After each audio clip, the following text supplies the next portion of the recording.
Guys, if you are looking for a shop in Nilai with banana leaf and also tairi and all, proper banana leaf, this is the only shop so far I have found. I'll give a POV shot and leave a link so that in Google Maps for you all to check it out.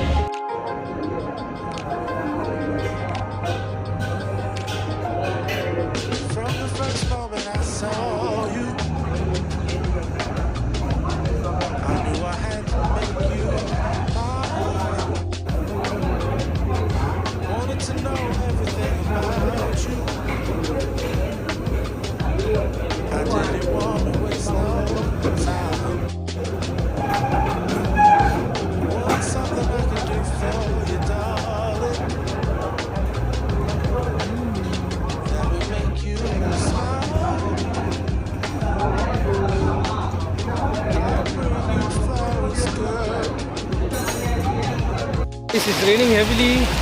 Had a good meal. Total damage 22 ringgit, guys.